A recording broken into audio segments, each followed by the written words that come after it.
Good afternoon, or good morning, or good evening, wherever you are, and a very warm welcome to the 5th Annual Mike Edmunds Memorial Lecture, and a special welcome to Mike's family tuning in. So, my name is Alan MacDonald.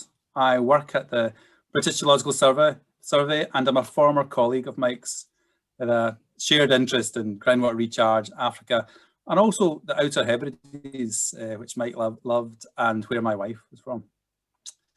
So a bit of housekeeping as we get going.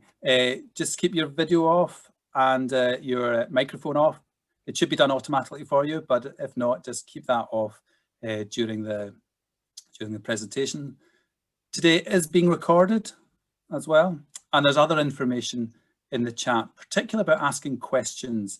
If you want to ask questions, we're not doing that in the Zoom chat. That's going to happen in Sligo, which allows us to manage the questions a little bit easier. So only technical information in the chat. Any questions, if we can use Sligo and use the link and follow that. So we are delighted that the 5th annual lecture in Mike's memory has had the opportunity to go global, both with our speakers and with our audience. It's probably one of the few upsides of this awful pandemic we're all dealing with. I know we've had many emails from people valuing this opportunity to make a break out of Oxford and honour Mike more widely. So why do we hold these annual lectures jointly between Oxford University and BGS to honour Mike?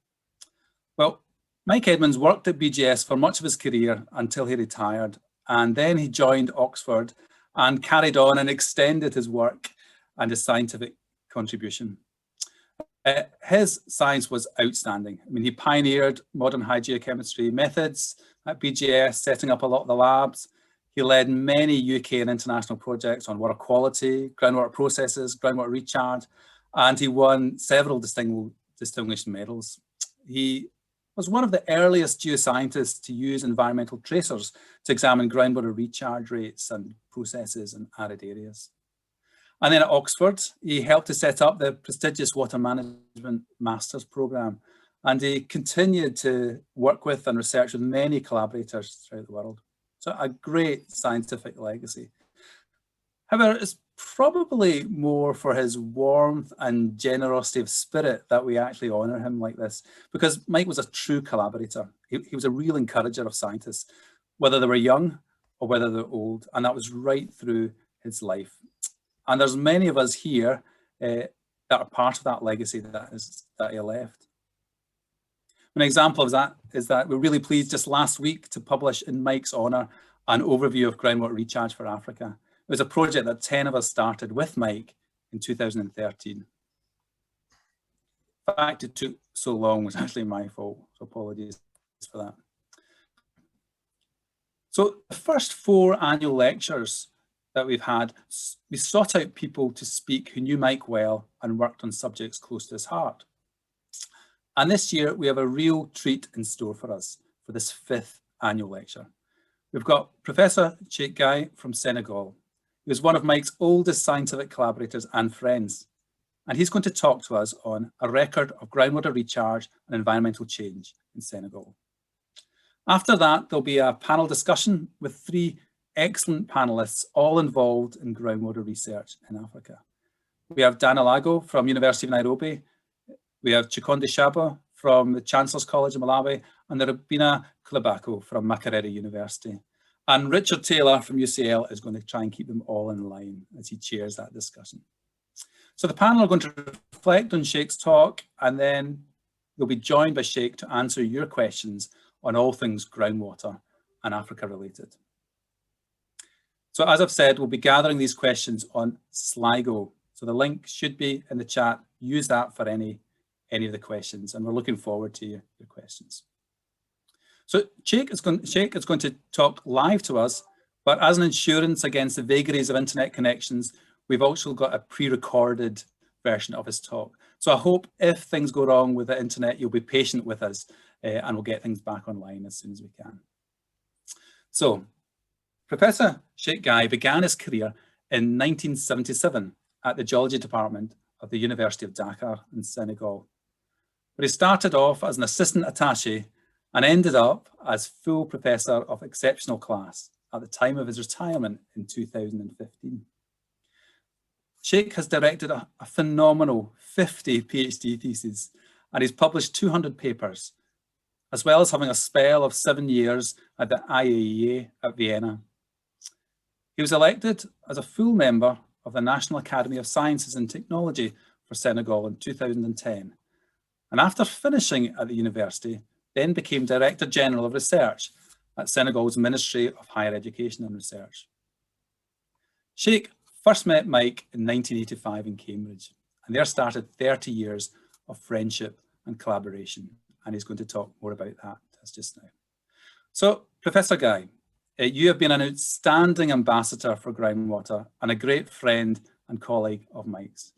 And it gives me great pleasure to invite you to give the 5th annual Mike Edmunds Memorial Lecture.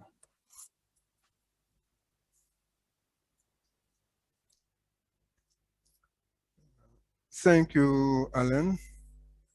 Good afternoon, everybody.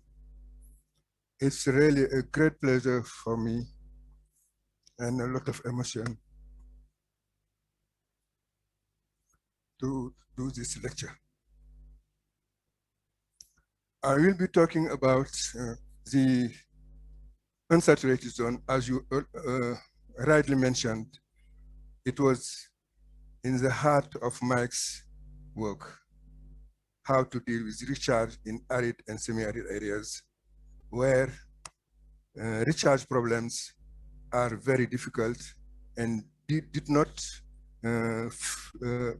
fit in the usual water balance scheme.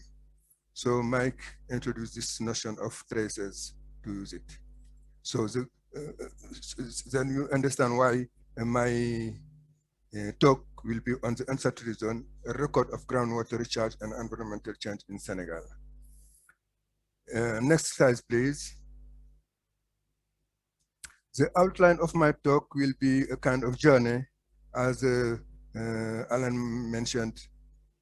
When I first met Mike in September 1985 in Cambridge, where we start discussing and coming together to start working together.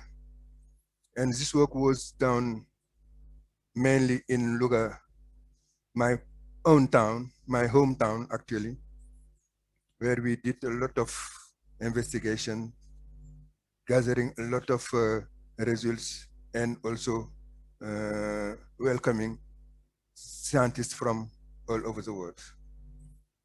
After that accomplishment, I had a chance to go to the Atomic Energy Agency, and as a member of the Atomic Energy Agency, I was invited to represent the agency at the launching of the International GWOD in Paris. And from there, we decided with Mike and our friend Abdin to establish the Sub-Saharan African chapter of this network. And this was done successfully. I will come back to that. And as you know, with time and age, at a certain time, Mike was not able to come anymore in Africa due to health reasons. And when we knew about the Royal Society ACB, which is a capacity building program, I talked to him and he said, no, Cheikh, you know, I'm really now, I think it is time to give the legacy. And he introduced to me Richard Taylor, who I have already known. And we decided so to work together and to do this after Watson. I will come to that also. So, and at the end, I will, of course, naturally say something about the friendship we established all over the time period. Next slide, please. The beginning, as I already mentioned, my first contact with Mike was in Cambridge at the occasion of the International Association of Hydrologists Congress in Cambridge in 1985. And I was introduced to Mike by my professor, Jean-Charles Font, with whom I was working since 1975 in Paris at University Paris, first at University Jussieu, Paris 6, and then at University Orsay. Font used to be my mentor. He introduced to me isotope hydrology, and I'm very proud to be one of his fellows. From this first meeting, we decided with Mike to explore ways and means to work together. And as Alan said, he generously offered to come to visit Senegal shortly after we met. We went to the field. We did a mission from north to south Senegal, and he found it very interesting to do some work with me. And we paid a visit to the embassy of UK in Dakar, and they were very, very, very encouraging and supportive.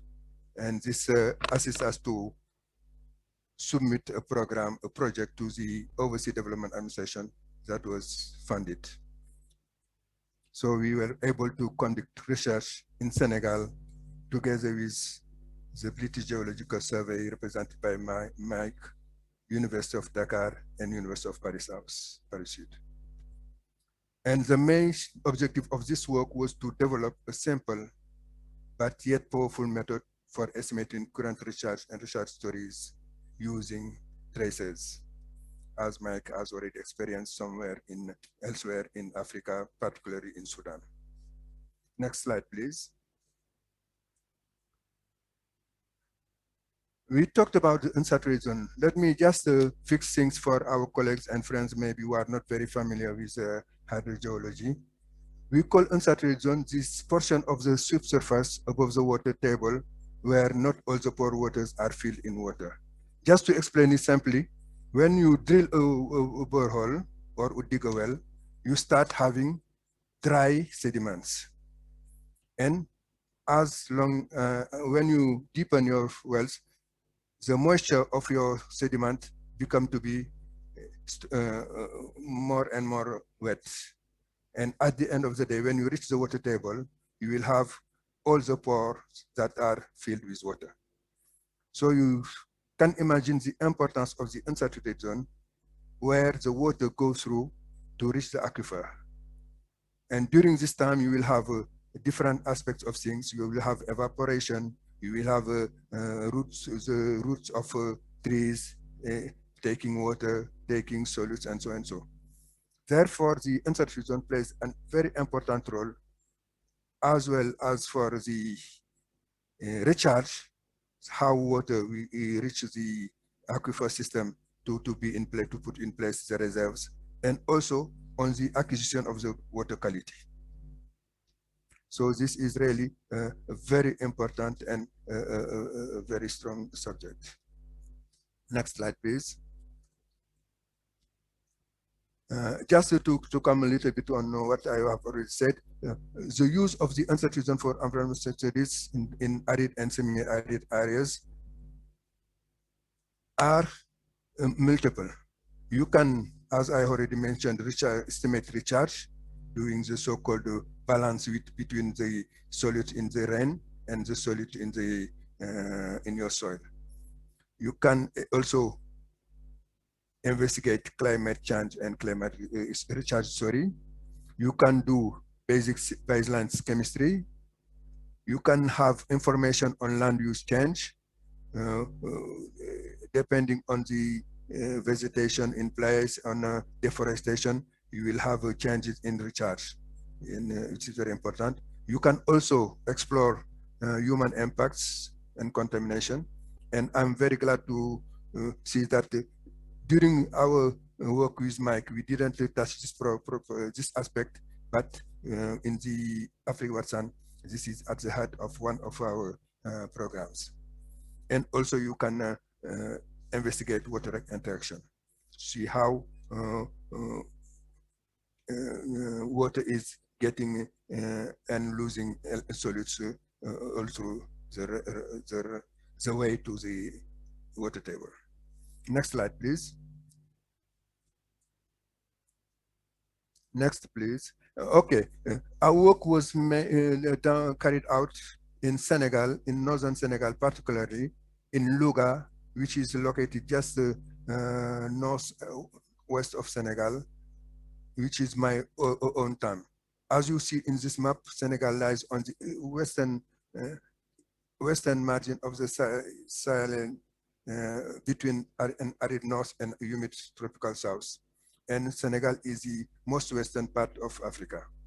And you have a kind of north-south gradient in the climate with rainfall ranging from about 200 millimeters in the north towards the Senegal River Valley, up to more than 1,000 in the south in Casamance. And this gives us an opportunity to do a kind of transect to investigate how recharge is varying with rainfall. I will not touch this aspect. We had some profiles in Louga and in Sikatron near Kaolack in the Western Sand, but I will focus my talk only on the Louga side. Next, please. Next, please. Louga International, we called it Louga International Unsaturated Zone Observatory for several reasons. First of all, we, as I already mentioned, we have all the Senegalese scientists, myself with my team, and together with UK, France, and Australian scientists. As you know, Australia was at the top front of this Unsaturated Zone work, and we were very privileged to have collaboration with the Australian people. We investigated some guys, and also we did this paper with Cook, which is very important one. And the research, we were very happy to get support. Support from ODA, as I already mentioned, but also we get contributions from French government who were supporting also investigation being carried out with the Jean-Charles Fund, and also from the Atomic Energy Agency. At that time, we had also a regional program on arid and semi-arid areas. So it was really a kind of conjoint effort. Next, please. As you see in this, in the last picture, we are in a kind of area with sandy quaternary dunes, and this sandy dunes constitute the aquifer system. It is an aquifer system, well-sorted dune sand, overlies, and it overlies all the bedrock formations of Miocene to Cretaceous age, which is the major aquifer system in Senegal, this so-called maestration aquifer. The topography is really very gentle, and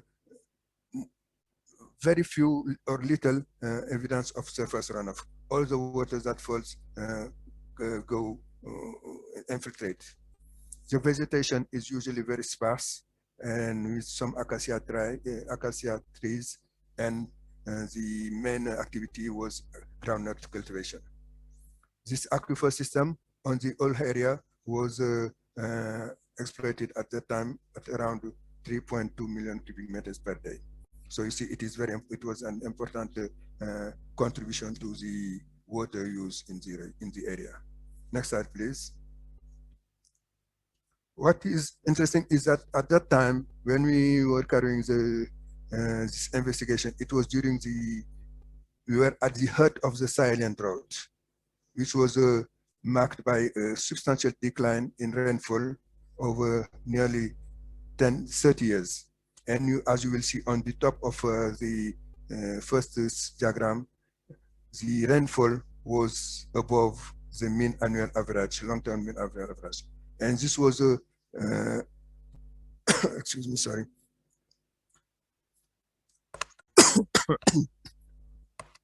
And as a consequence of this drought, all the water table was declining in the area, and we were having something like 10 to 20 centimeters per year. And this impacted a lot the water use in the area, where most of the villages were using dug wells, shallow dug wells. Next, please.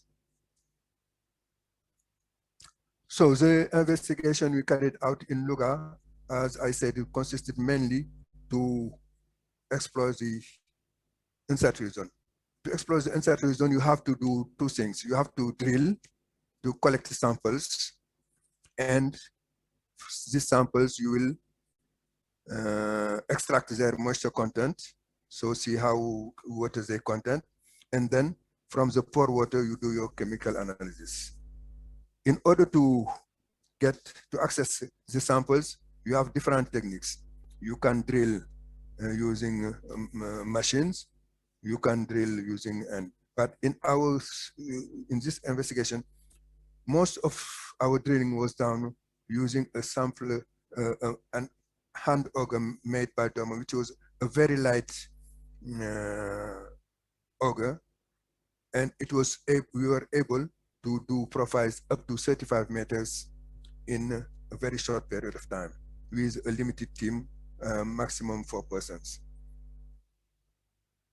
And once you take the samples, you put them in tight glass bottles and ship them to the laboratories.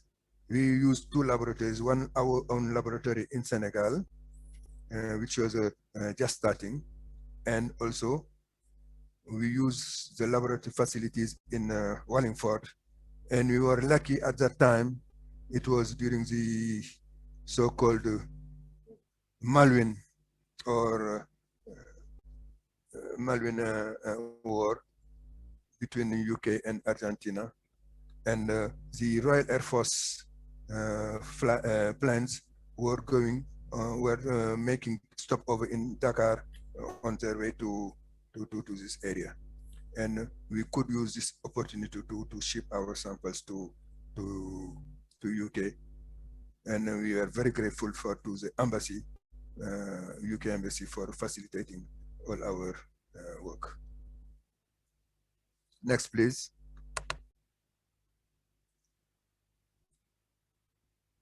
In terms of analytical methods, we applied the geochemical techniques ranging from stable and radiocarbon isotopes to solid such chloride. Chloride was used to monitor water movements and so, and stable and isotopes like oxygen 18 and deuterium were also used to determine the extent of evaporation together with chloride of rainfall entering the unsaturated zones. As you know, when water evaporates, it loses its light elements and then get enriched. We use also tritium to constrain the edge in the unsaturated profile using the tritium peak in early 1960s, associated with the stratospheric thermonuclear weapons testing. Next, please. To this, in this slide, you will see a kind of summary of what we have done. The profiles we have made were mainly, we determined moisture content, isotope content, chloride content, together with other chemicals. I just concentrated on the chloride, which was inert, more or less inert, and did not react with the soil. And the variations in chloride and isotopes represent the variations in research rates in relation with evaporation over time. So this is why you see you have peaks and throws all the way down.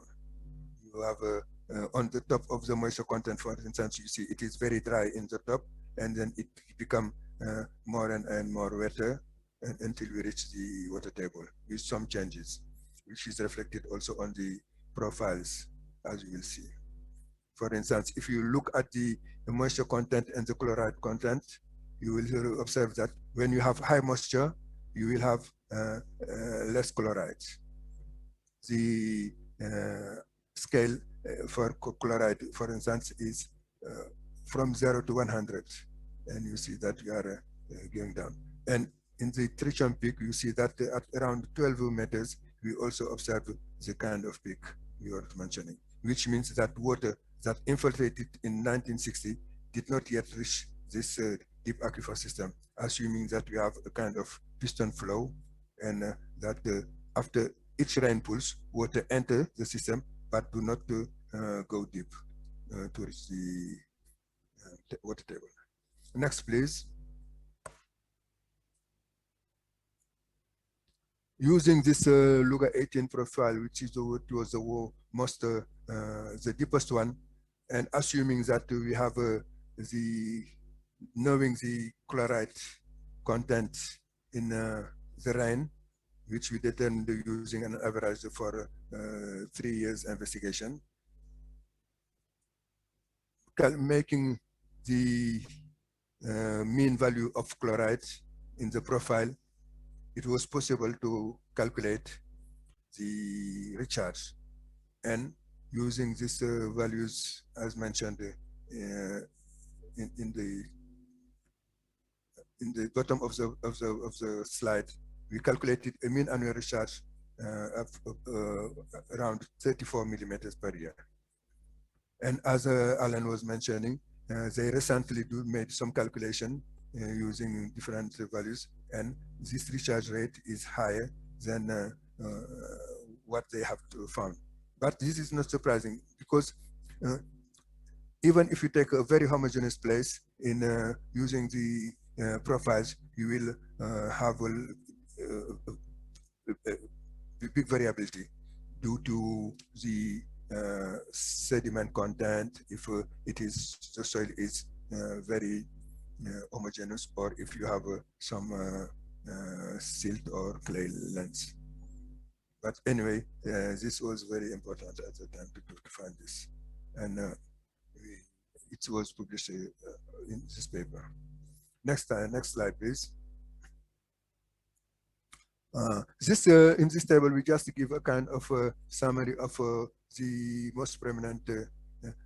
Altogether, we had something like 23 profiles, and here we see that looking at the profiles, you see that from one profile to another, you have a variation in the recharge rate, and within one profile, as it was mentioned, you will see that there are different periods of recharge, episodes of recharge. Some period you have high recharge, and in other period you have low recharge. For instance, if you take the Luga 18, which is the deepest one, you see that at the bottom, at the top, you had around 35 millimeter per year, and in some period you have up to 133. So you record the change in the recharge already. Next, please. One important thing is also we try to compare what we have on the water table. So we had a survey of something like 119 wells represented on the map on the top, where you have the chloride concentration over this area. And we try to compare this distribution of chloride, which reflects more or less the recharge in this area, with what we have determined using the profiles. And we have a quite good match.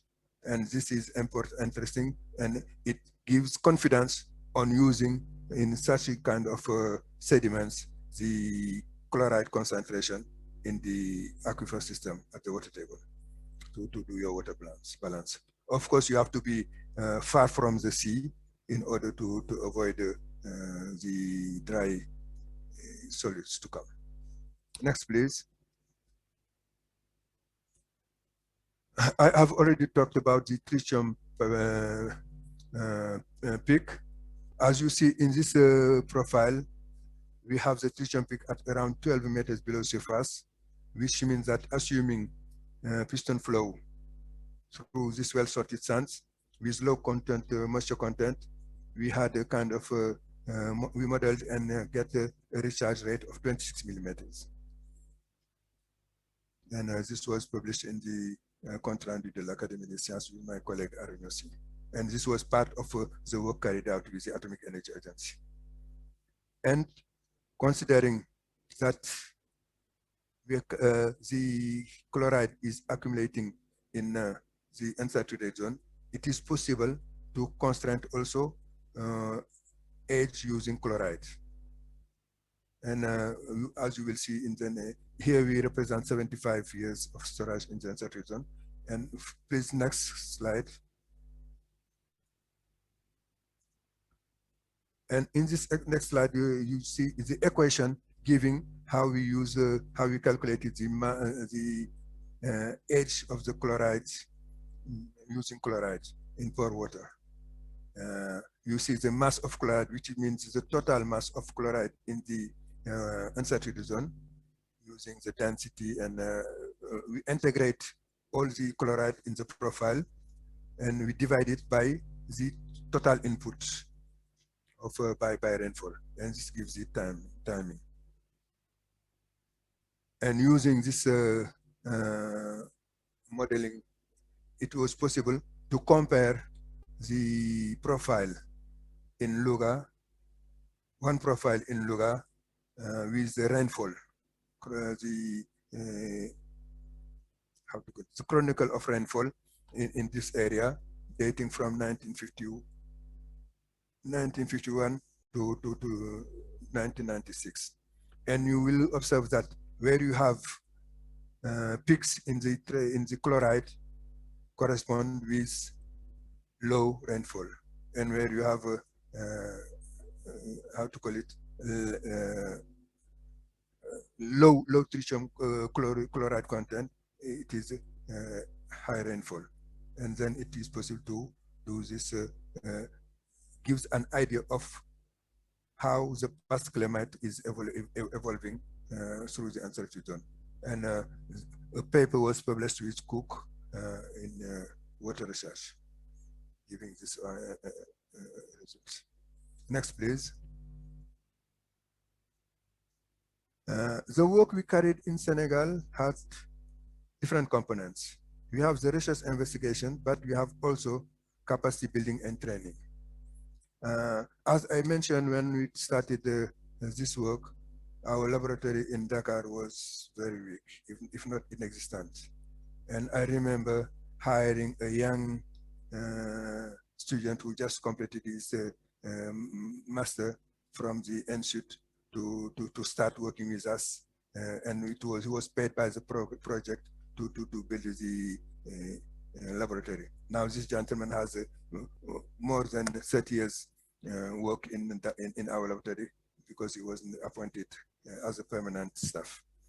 And all over the time, we started building this laboratory, and with the Jonex, just to allow us to do our chloride profiles.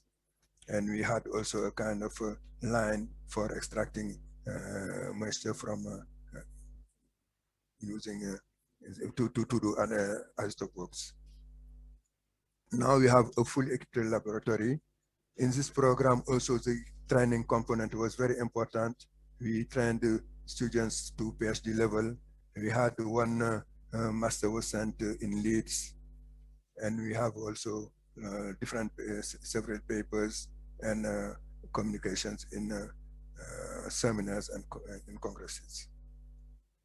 And as I talked to you today, our laboratory is fully equipped to do all our analysis, and also performing services for the Ministry of Water and other societies in the. So it is a very good legacy. There is also one important thing I wanted to mention at this point, is that we had the chance to have another collaborator from UK, late John Andrews, who was one of the most prominent scientists in using noble gas to date all the groundwaters. And he was very, very, very, very, how to call it? He assisted us a lot to carry out investigations in the deeper aquifer system. And that was a work carried out by my colleague Abdullah Faye. And I remember we had a very good memories in the past. But what is very important is due to the generosity of Mike, when my John Andrews passed away shortly after, unfortunately shortly after Professor Font, Mike decided to ship all his documentation in Senegal. And the embassy of UK was very supportive and assist us to establish a library, providing furniture and everything, so that we have a fully equipped specialist laboratory in water. And this laboratory was named after John Andrews. And this is the plate you see on the left-hand side. Next, please. One important and very significant aspect of our work was also, it was very considered as an important element of the research in the water sector in Senegal. The Ministry of Water was very involved, and I was very surprised. One day I just received a message saying that President Diop will be visiting, will be having a state visit in UK, and he will be visiting BGS, and you are invited to come to join Mike to make a presentation for him. And this was really something that was wonderful. And as I personally know President Diop, very recently I met him, and he was mentioning this memory of his visit in BGS. This is something that marked him a lot also. Next, please. Next, please. I have already talked about this GWADI. The GWADI is a network, a global network of water and development information in Arizona. It is very unfortunate that our colleague Abdin could not step in. He would have said a lot about that. And I will just go to the next slide to point out what he was saying about Mike. This is the testimony from Abdin. Certainly Mike's leadership and devotion to his network, to this network, will be missed the most, not only at the global level, but also at the regional branches of GWADI, where he contributed significantly to their establishment in Asia, Africa, Arab region, Latin America, and Europe. And it was a lack of a chance also, because when we were launching this Sub-Saharan Africa network, we organized a workshop in Dakar. And it was just at the time when we had this Iceland volcano. So most of the people coming from it could not attend, including Mike and Anil, who was responsible in UNESCO. But anyway, Mike sent us his presentation and his views, and we devoted this workshop on water science and policy directions in arid and semi-arid region of Africa.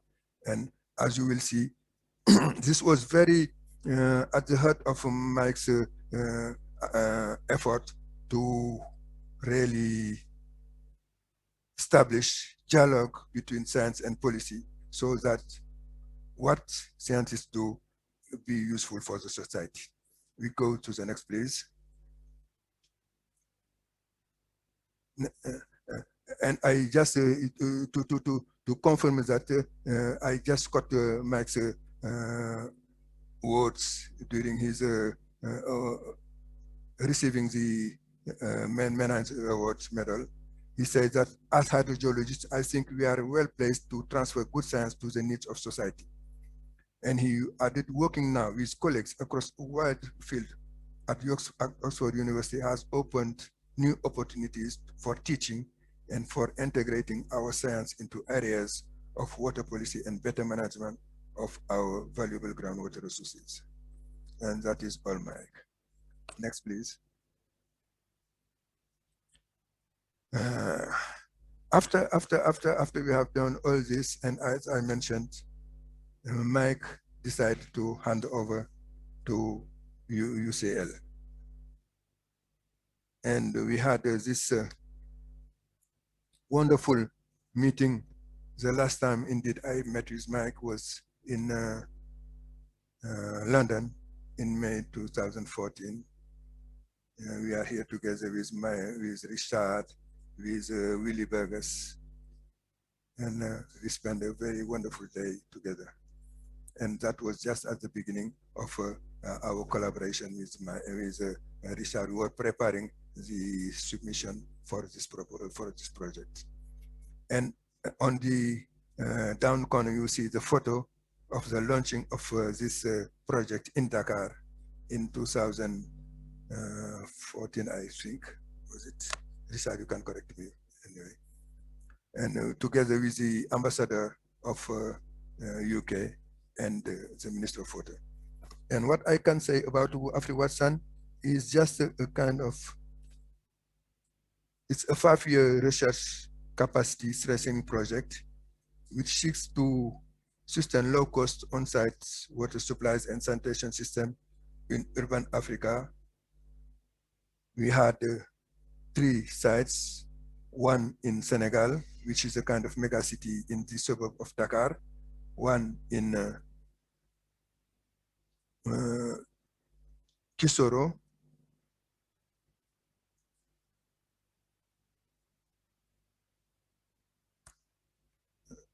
in Kenya, and one in Lukaya in Uganda. So we are trying to compare how to have a sustainable use of water, having in mind that in these areas sanitation is poor, and then you have to in most of these areas you have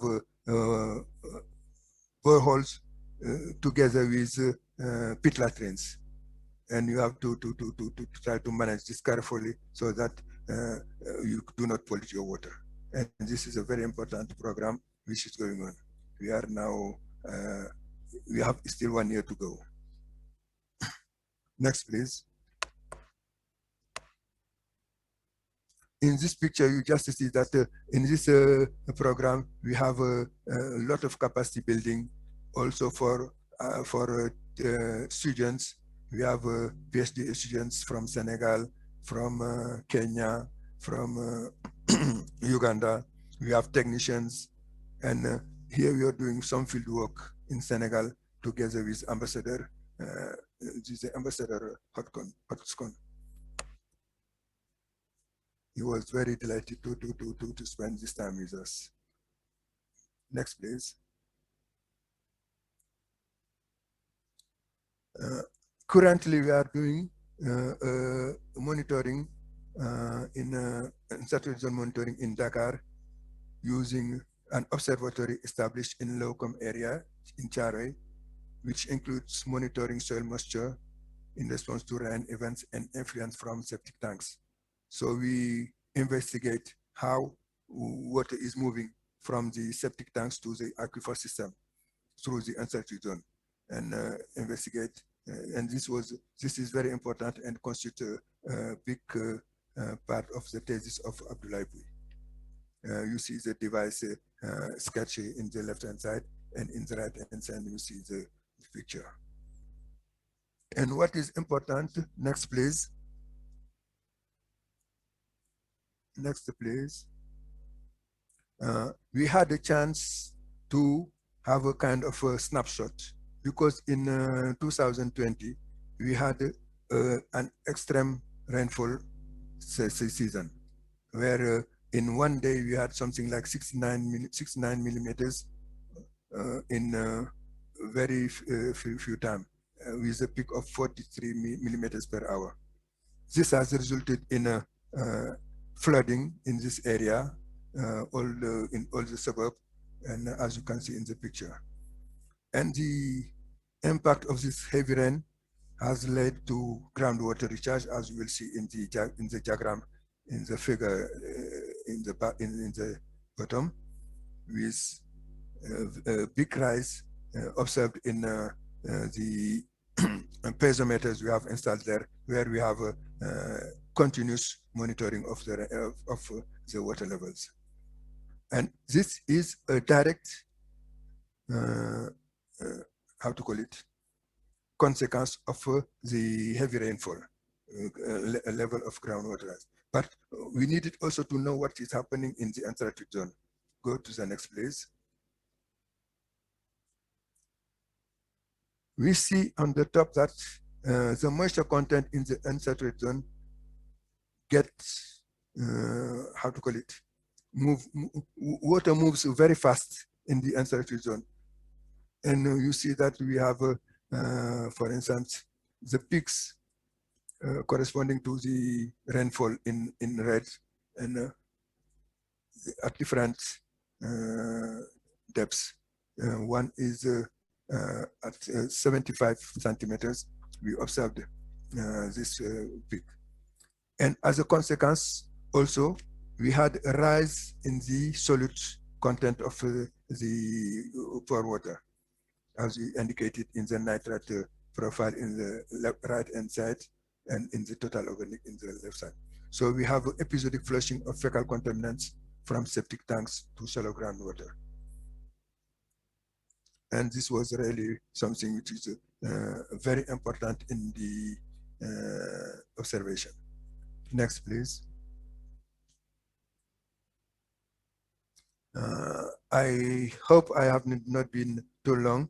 I will just try now to summarize what we have said so far. We have seen that unsaturated zone profiles in relatively homogeneous soils provide recharge information as well as and constitutes archive for recharge rates and a story and on environmental change.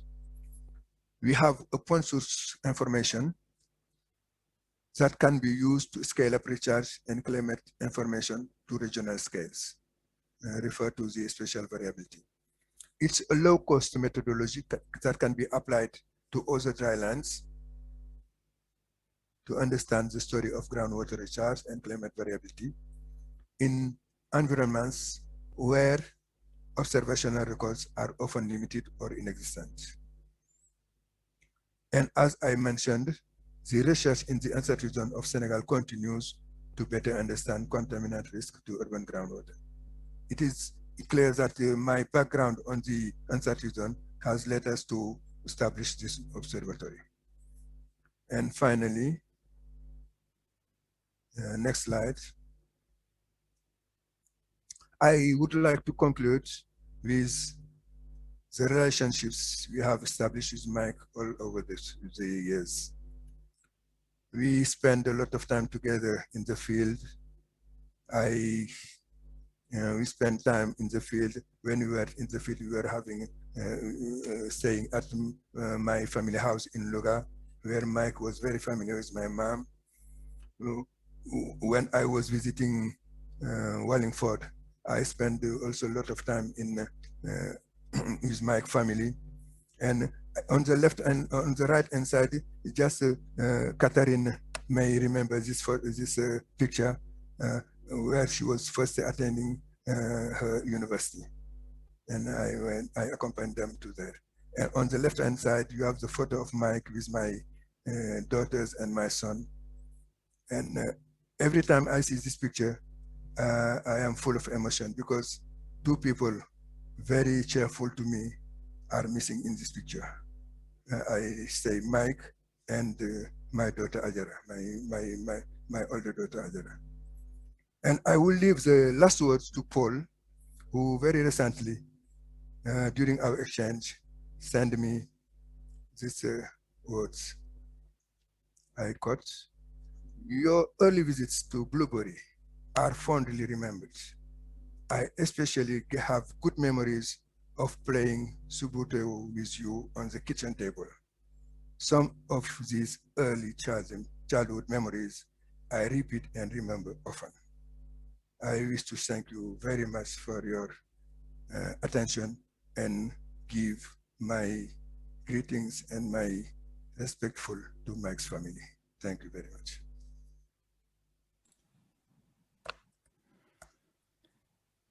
Thank you, Cheikh. What a fantastic and rich talk you've given us there just now. Subutio, I tried to get my kids to play Subutio, but younger kids aren't so keen on Subutio now. I loved Subutio as a kid too. What a great game. We should try and revive it. And just thank you for the real walk through the world-class research that you've been leading out of Senegal even till today, and weaving that in with Mike's legacy. So thank you so much for that on behalf of everybody that's listening in. Just thank you so much for that talk. You can hear the applause rippling around. So if I can now hand over to Richard Taylor, who's going to now introduce the panel and take on the panel discussion. And as we go over, just remember Sligo. Maybe Catherine, you can put the link back into the chat again, and put any questions you've got onto the Sligo website.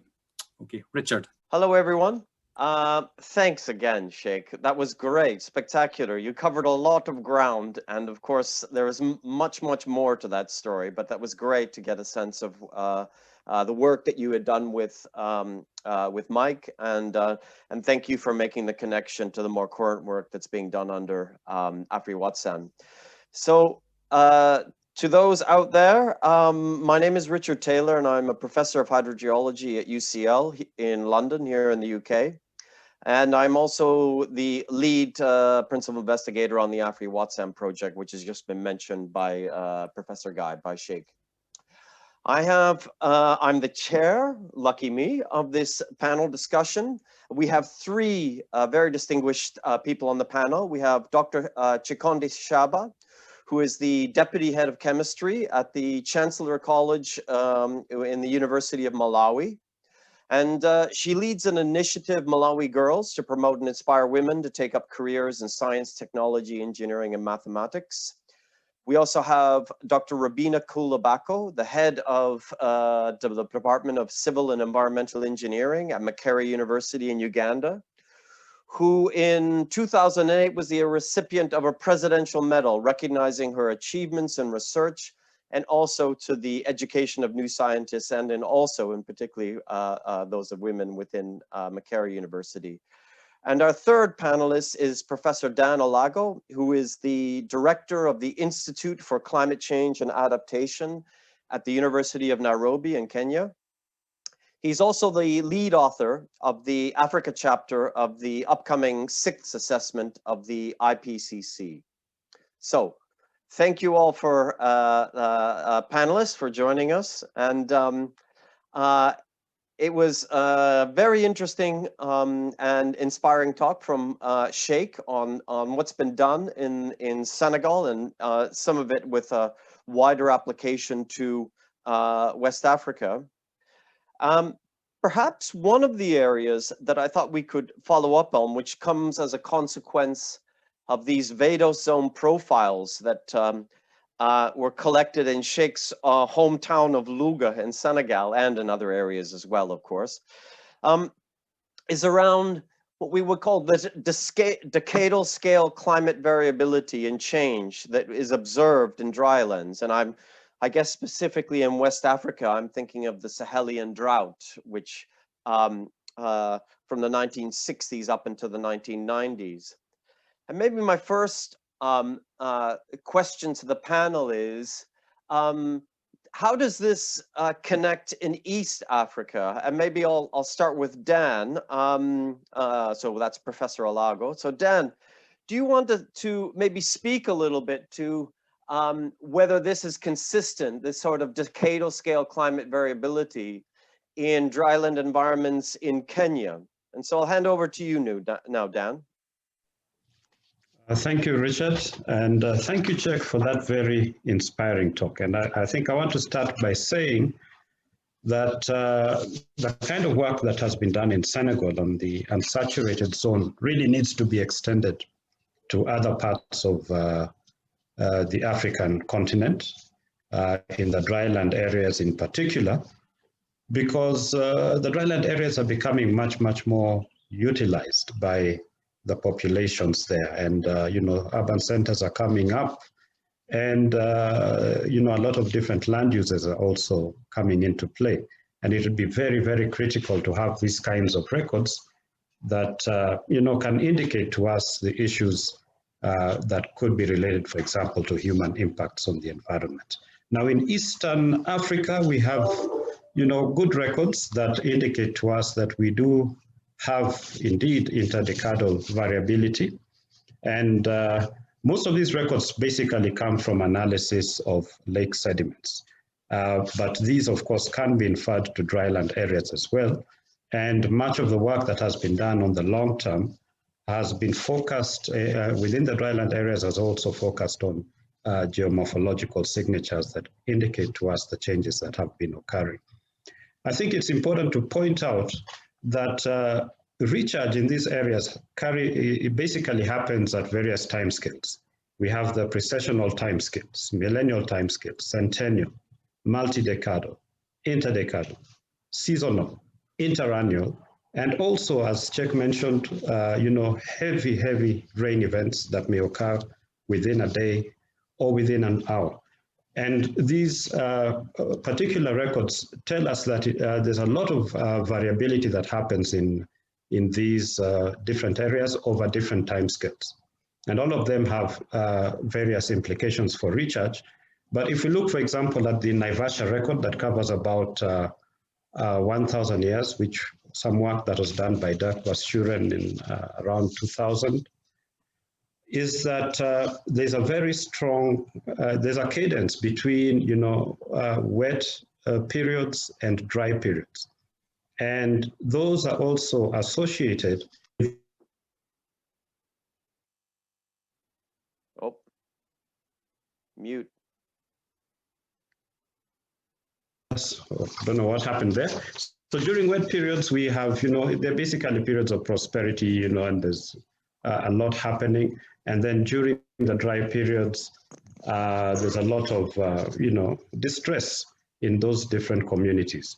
So it's important to understand this, because going forward, we need to deal with the risks associated with high variability, not only in surface water systems, but also in groundwater systems, and particularly in the dryland areas, which I've mentioned, are becoming much, much more utilized by the various populations. And maybe just one other thing to add is that in these particular areas, we may have, for example, for some of the work that we did in Kwale along the coast, indicates that you can have these paleo rivers, which yield copious amounts of groundwater, even though they may be occurring in an area that has a very small recharge catchment. We have also seen from the work that we are doing in the REACH project that there are certain instances where the main recharge source to these shallow dryland aquifers is basically a river that may be seasonal or quasi-perennial. We have also in Eastern Kenya, we have the big Merti aquifer system, which is also strongly linked to the Iwaso Nyiro River. So there's a lot to be investigated in those particular areas over different timescales. We do know that today we are seeing different signals between the climate record and models, because in East Africa, we see that in the March, April, May season, we see an increase in rainfall. And in the September, October, November season, we see a decrease in rainfall. And overall, the rainfall trend is one of decreasing rainfall, as opposed to the global circulation models that show us that, in fact, precipitation should be on an upward trend. And I think these are also issues that will need to be resolved. I think back to you, Richard. Thanks, Dan, for that. That's excellent. Yeah, it's. I think what we're beginning to realize is the common assumption under a warming climate of wet gets wetter and dry gets drier. While this might be true over the oceans, it's increasingly more complex over land. And we are seeing some divergence from this sort of pattern. But one of the things I guess we're also seeing in many places is this amplification of, if we call it extremes, where you have perhaps wetter dry seasons and drier, more pronounced dry seasons. Perhaps on this subject, I wanted maybe to turn a little bit to One of the interesting things in the Vadosome profiles that came from Cheikh's talk in Senegal was the nature of this sort of, in these very well sorted sands, you have this kind of piston flow and relatively short, or sorry, relatively slow moving profiles that in which Cheikh was demonstrating a kind of history of recharge that's taken place over some time. And I was thinking that what we have been noticing in some environments, and I think this speaks to the work particularly of Robinah, who's been doing this work in Kampala and in other locations, where we've been seeing changes in water quality in association with heavy rainfalls. And I guess, Robinah, perhaps I'm going to sort of put the question to you. The profiles that Cheikh is showing you from Senegal, they're perhaps a little bit different in a more humid environment of weathered crystalline rock in Uganda, where perhaps you're seeing perhaps more rapid transport through the Vadosome. Do you want to speak a little bit to what you're observing in Kampala and how it might relate to the Vadosome or unsaturated zone in Senegal? Thank you very much, Professor Richard Taylor, and thank you very much, Professor Cheikh Gaye, for that warming talk that you've just shared with us. Now, when it comes to Cheikh's observations vis-a-vis what we are observing in this part of the world, you will find that given the nature of the Vaduz zone that we have in this part of the world, and particularly in the area where I've been undertaking these studies, we've noted that at the onset of the rains, particularly heavy rainfall events, and here we are talking of rains that probably are more than 10 millimeters per day, we've seen recharge happening, yes, but very rapidly. And this has been most likely a result of what we would call macro-po or preferential flow paths or rapid pathways. And it's had a subsequent impact on the quality of the groundwater, where we've seen rapid transportation of fecal bacteria, but we've also seen rapid transportation of other contaminants. And the case in point that I was doing in this study was phosphorus, where you'd realize that you have phosphorus increasing in the groundwater. But then again, we realized that this reduction of contaminants, or what I would say attenuation of contaminants, was varying with season. Where we had heavy rainfall events, we realized an increment in contaminants like fecal bacteria. What I've mentioned here follows from the fact that there's micro-po flow or preferential flow. And depending on the heaviness of the rainfall events, then we'd also realize dilution for contaminants such as phosphorus.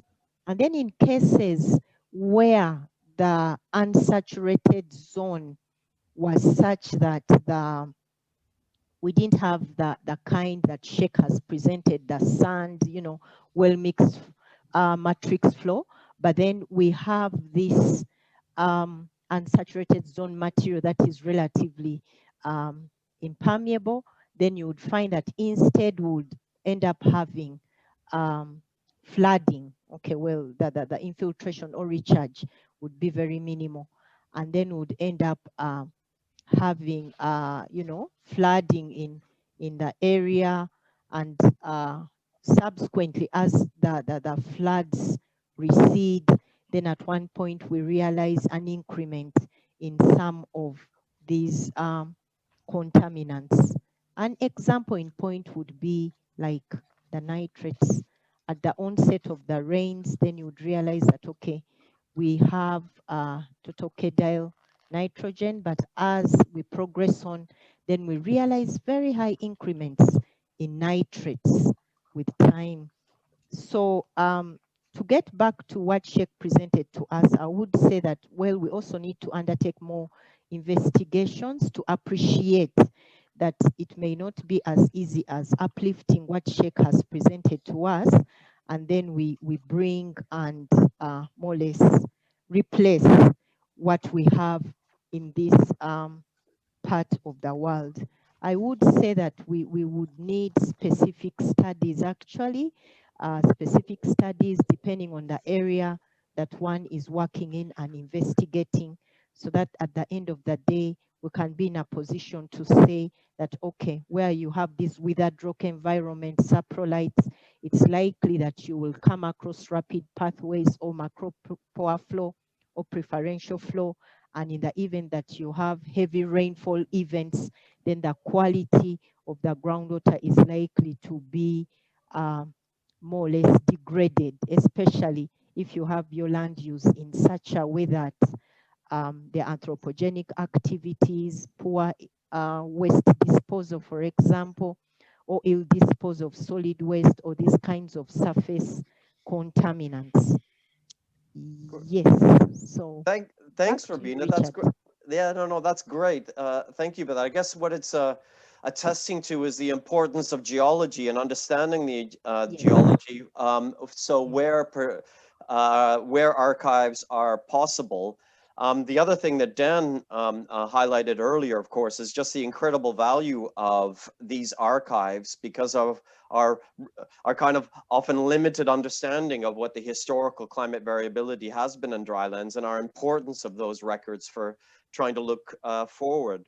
And speaking of geology, the geology within Malawi has some connections to that of Uganda. There's some similarities. I just want to maybe turn over now to Chikondi, and where you've been analyzing the quality of groundwater in many parts of Malawi. And I just wanted to get a sense from you, Chikondi, what your sense of the vulnerability of groundwater and perhaps the role of the unsaturated zone in possibly attenuating pathogens or chemical species. Any reflections with that mirror that of Robinah?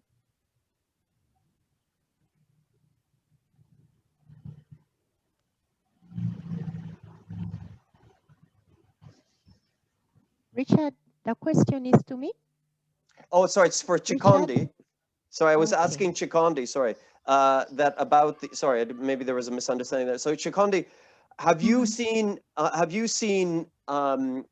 has been your experience at looking at the quality of groundwater in Malawi and its relationship? So for instance, is it relatively well protected, or are you seeing it similar situations to Robinah, where perhaps you're seeing relatively rapid transmission of surface contaminants to the groundwater system?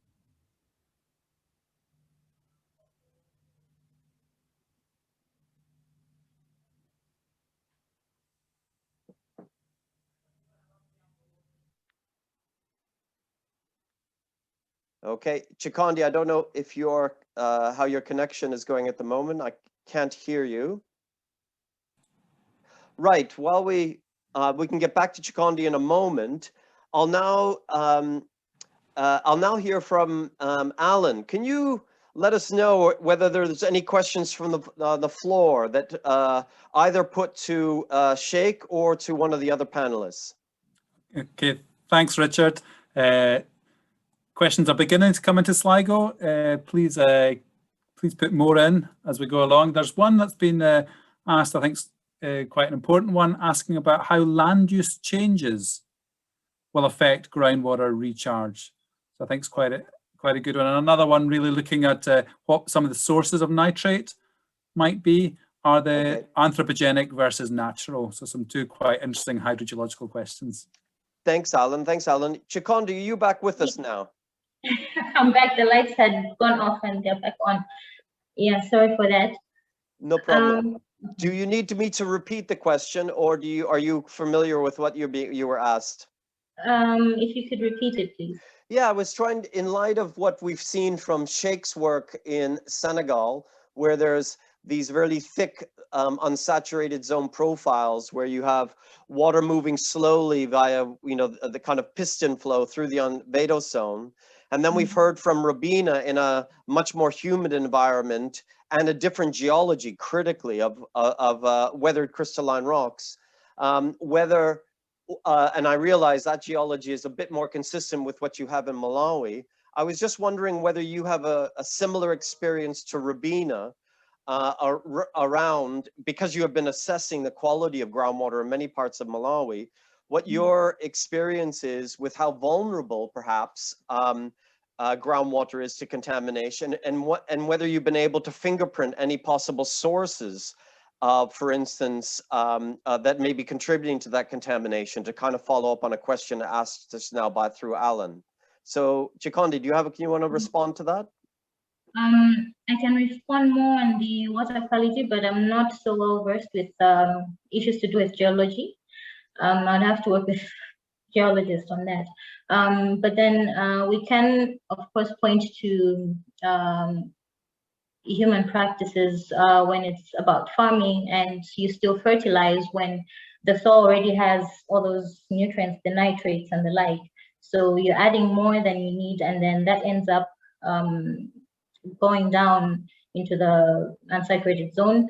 In terms of the soil types, that's a bit on the offside, but then I guess over time that would happen if you're over fertilizing. You're adding more nitrates than you would need, and most of the areas we did look at had a lot of farmland around, mostly maize fields and the like, cassava and the like. So there was a percentage, for example, from the Amcow work, hidden crisis, I think it's about 16% or thereabout out of the, I think we had 50 or so hand pump boreholes that we looked at. In another study, we only looked at, it wasn't seasonal, so it was really in the dry season, and there were points of high content of nitrates, and that now goes into further study. We would like to do the seasonal variation to look at what happens in the wet season, and that's also during the time when we're doing most of the maize planting. Yeah, so that's the issue. And of course, it boils down to capacity, the research capacity that we have, what funding is coming in. And if we're going to look at the boreholes, there's an issue of monitoring. So that data is hard to come by. And you'd want to link that to water depth, how far is it, and what's in the water. Chikondi, thank you for that. It's an important, actually. We can only make we can only basically make deductions and inferences for planning when we have evidence to consult, and then so continuing to collect that evidence, whether it's from monitoring or specific research projects, is vital. So thank you for your response, Alan. There was a question from the floor on land use change and its impact on the groundwater system. And perhaps I'm going to turn this one back to Cheikh now and say, Cheikh, I understand that the profiles in Louga and perhaps some other parts of Senegal were in areas of acacia, and also perhaps in the areas where, I think it was where you were doing there were groundnuts were being grown. Do you have, in looking at the profiles over time, where you were looking at different recharge rates, were you able to get a sense of what contributions land cover change might have been making on these profiles? And I think people may be familiar with this notion of the Sahelian paradox, where changes in land cover led to some significant hydrological changes. I don't know whether you witnessed things like that in Senegal. Do you want to maybe speak to that, the role of land cover change and maybe the interpretation of your profiles?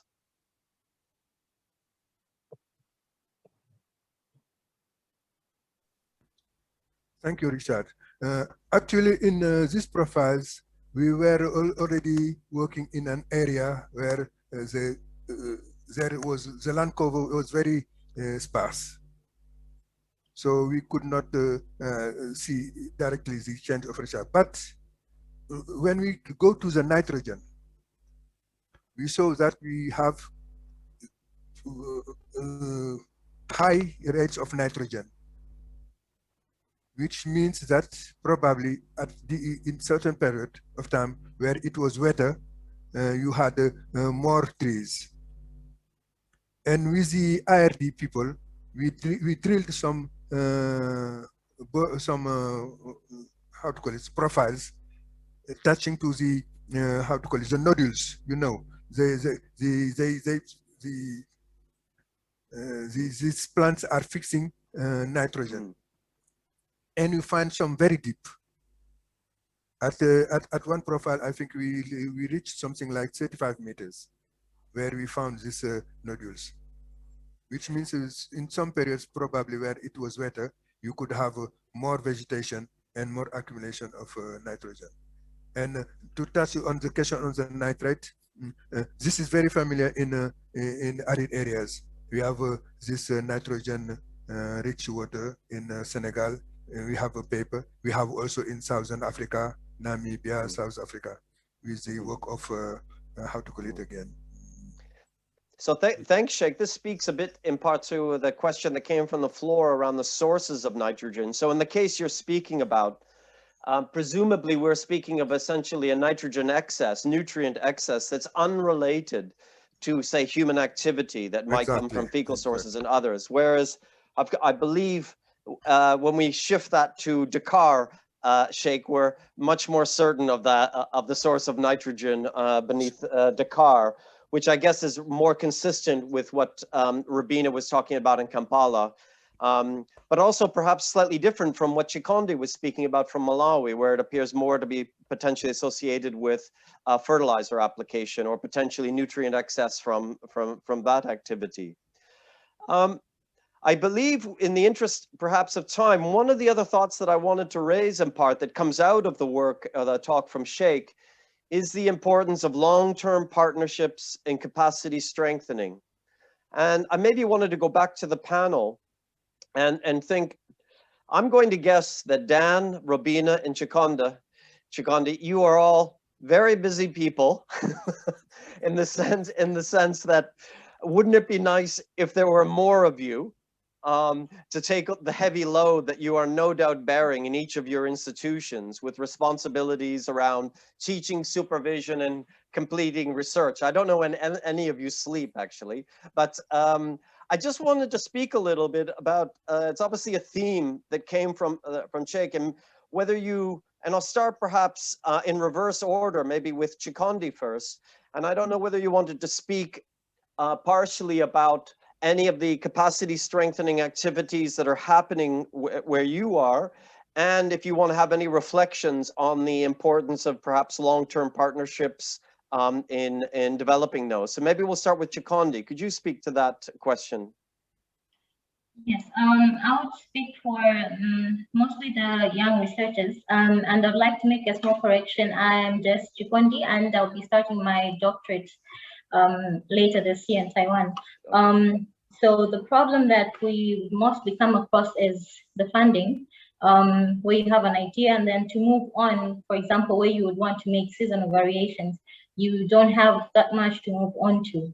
And if you want to carry out water quality tests and anything in that area, you would need some monitoring data, which you should get from some water office, and that is not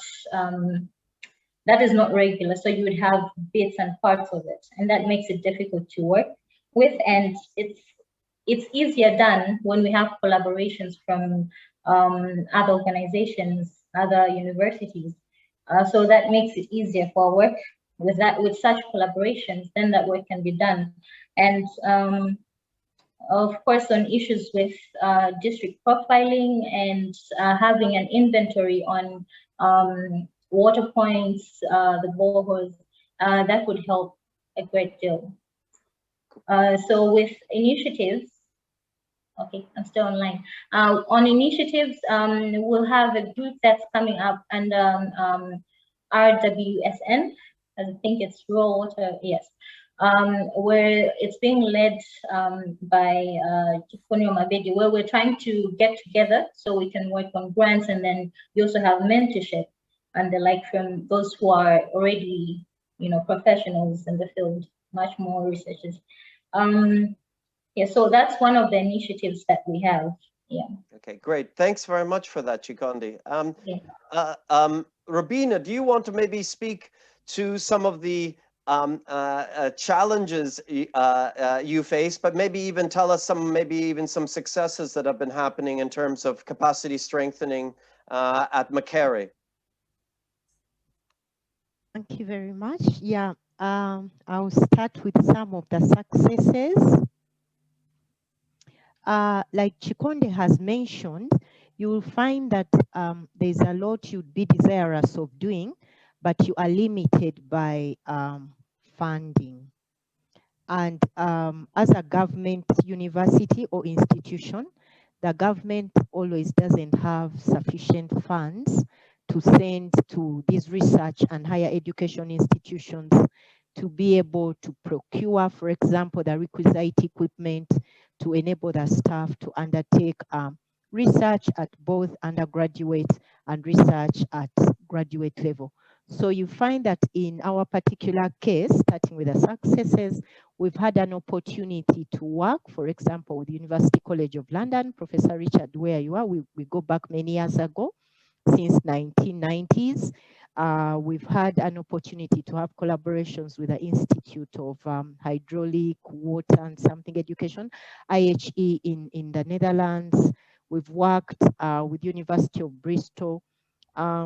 We've worked with a couple of these international universities, and in the teams where we've been working, we've collaborated also with other universities within Africa. And among the successes we've registered, first and foremost, we've had both human and non-human capacity building. We've had some equipment procured to equip our laboratories, both for laboratory work, but also field work, field investigations. We've also had PhD students trained, and I'm happy to inform that some of these PhD students have been absorbed and are currently members of staff of the department where I'm working, of Civil and Environmental Engineering. But also in addition, we've had technicians trained, like on this Watson project where I'm with Prof Cheikh, Prof Richard, Prof Dan. We've had the technicians in these collaborating institutions also trained, in various aspects of laboratory management, but also how to operate and maintain equipment, and then also records for data, how to store and manage data that is generated both in the field and in the laboratory. Then when it comes to challenges, yes, challenges, you will find that, yes, there are challenges of finances. The finances can be greatly limiting, but also we could have some challenges where after someone has been trained, completed their PhD, then they leave the institution. I think that was a big, that was a big question. I was wondering, Robinah. That has been very painful. But I think at the moment, the turnover of these kinds of trained staff has not really escalated to alarming levels. And I must confess that this has been partly due to the fact that with time, the government has gradually been increasing our wages or our take-home salary, but also in the recent, very, very recently, this was last year, the government decided to give us research grants. Of course, the money may not be as much as we've been getting when we collaborate with our international partners, but they've started what we call a research grant. Some money, I don't know, a quick conversion, 50 billion Uganda shillings, when you convert it to pounds, Richard, it would come to something like 200 something, 2 million or something pounds, yeah. But it's a step in the right direction, isn't it? Exactly, I totally agree that it's a step in the right direction. Okay. So Robinah, I thought we might give a little time to Dan to answer this as well. Dan, I realize time is running out. Just Dan, do you want to perhaps speak briefly to the situation in Nairobi and whether you have whether there are pathways for people in a career in science and any bright lights in terms of where the capacity strengthening has been working well? Actually, Richard, I may divert a little bit from what you have asked me. Fine. I want to point out that we have, it has been a concern in many countries in Africa that very few young people are getting into the water sciences. And that may actually be going in tandem with the decline in hydrological monitoring stations. And I think the main thing is now, how do we get back to, enthusing young people about water in general and groundwater in particular, and getting them to sign up for these university courses and, to come out and be professionals in this field. So I think one of the ways we can do that is to try and use the networks that we have, including all the good people that we have here in this call and others, the IAH and also national and regional networks, to basically enhance that, to the young people, bring out the importance of water and groundwater in particular. It has been commonly known, for example, here in Kenya, that the Ministry of Water was probably amongst the lowest funded ministries, and within the ministry itself, groundwater got the least amount of money. So maybe something needs to be done, and I think we should all play a role in doing so. Thank you, Richard. Thank you, Dan. The Amcow Groundwater Commission, which has been resurrected, and it has an office in Nairobi as well, Dan, I believe. So maybe that's one vehicle that can help us try to promote groundwater across the continent. Alan, I understand you may have a question or one or two questions. I realize time is running out. Yes. I don't know whether we can field these questions, but maybe let's hear them and see how much we can progress on them. Yeah, so time has run out, I'm afraid, to answer these questions, but thank you for putting them in. Came in a bit at the last minute there. So quite a lot of questions about nitrate and about sources of nitrate and how wetlands recycle nitrate and anthropogenic versus natural sources of it. A bunch of questions really around the future of groundwater in Africa. Where's it going? Where's groundwater research going? What data do we need to use or collect? And what are the most promising techniques for investigating groundwater? And then some really interesting technical questions about diffuse versus piston flow and direct recharge. So some nice questions around there. So a great variety of questions coming in, but I'm afraid we have now run out of time. Yes, so I think we probably need to hand over to Rob soon. Okay, we did hear some interesting bits there from Dan and from Cheikh and others about the role of focused recharge in yeah, it's important for us to try to resolve these recharge pathways. Anyway, over and out from me. I need to hand back to the chair. Hi, thank you, Richard. My name is Rob Hope, and I'm just going to sort of say a final word of conclusion. If I get my video back on, to thank in particular all the panelists and the speaker today, particularly to Professor Cheikh Guy, to Robinah, to Chikondi, and to Dan for their contributions. I'd also like to thank Alan, Richard, and Catherine Parr in the background, who's brought this lecture together today. So it's a great pleasure on part of the Oxford Water Network to co-host this. I think Mike would have hugely enjoyed the discussion today, particularly bringing in the sort of voices and perspectives from Africa, from close friends that he's worked with over many years. I think it's been highly enjoyable and flagged a number of the sort of societal and scientific challenges going forward. So I don't really want to say much more other than to extend, my very warm thanks for everybody and all the participants that have joined us today.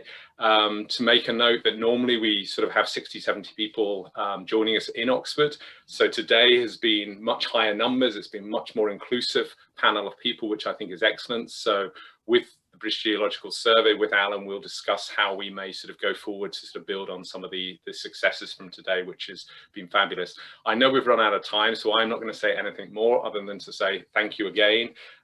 This now concludes the 2021 annual lecture. So thank you to all and stay well.